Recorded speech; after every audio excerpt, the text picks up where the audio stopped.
Walter Walsh of Kilkenny in action earlier in the summer. Sky Sports analyst Jamesie O'Connor looks ahead to the weekend's hurling action.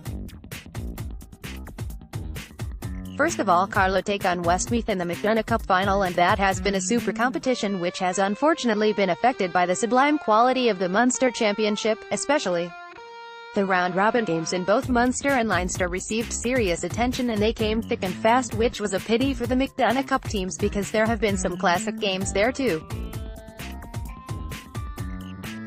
Who would have thought that Louth would have been knocked out? Antrim are up there too, but now the best two teams meet in that final should be excellent. Clark is one of the key men for Westmeath. Westmeath booked their place in the final with a hard-earned win against Antrim, but there was very little between the teams throughout. They will look to the likes of Clark, Robbie Greville, Niall O'Brien, Alan Devine and Niall Mitchell to win this game, but I think they had 9 different scorers in their semi-final win, and that is encouraging. There will be little or nothing in it, though. Colm Bonner has quietly done a great job with Carlow, and they are right up there in terms of steadiness.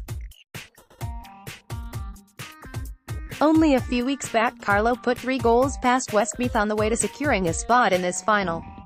James Doyle is a fine player and he hit a hat-trick for his side. Now the sides will renew their rivalry in the final, and it should be a great curtain raiser to the Leinster final. Westmeath and Carlow face off in the McDonagh Cup final. I think Galway will win this game, but they certainly won't have it easy, as Kilkenny have the bit between their teeth again after fighting back from the brink against Wexford.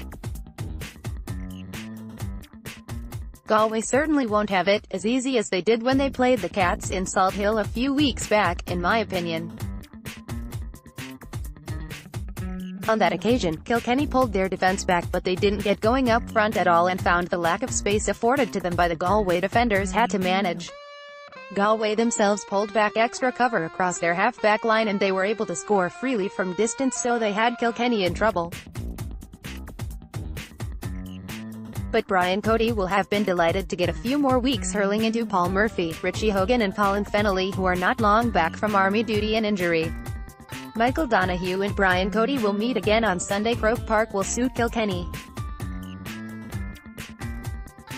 Cody knows the dynamic of the place inside out, and he will know the character of his younger players a little bit better now. Richie Leahy, James Marr, John Donnelly. These guys have come up through the ranks, and he will be delighted with how they stood up against Wexford when some of the more experienced players dipped a little. A Leinster title would be no big deal for Kilkenny, but for them to win on Sunday, after the league victory, following on from people writing them off continually over the last 12 months, well, that would be monumental. And look, even if they perform and lose, it's no big deal. Kilkenny would then likely face Limerick in an All-Ireland quarter-final, and who is to say they wouldn't meet Galway again? And what would the chances of Galway beating Kilkenny a third time in the championship be? Slim enough, I would say. Especially when Brian Cody is in the opposite corner. So I go for Galway, but not by any great margin. And earlier this week I gave Clare the slightest of nods in the Munster final. It will be interesting to review all of the action on Monday.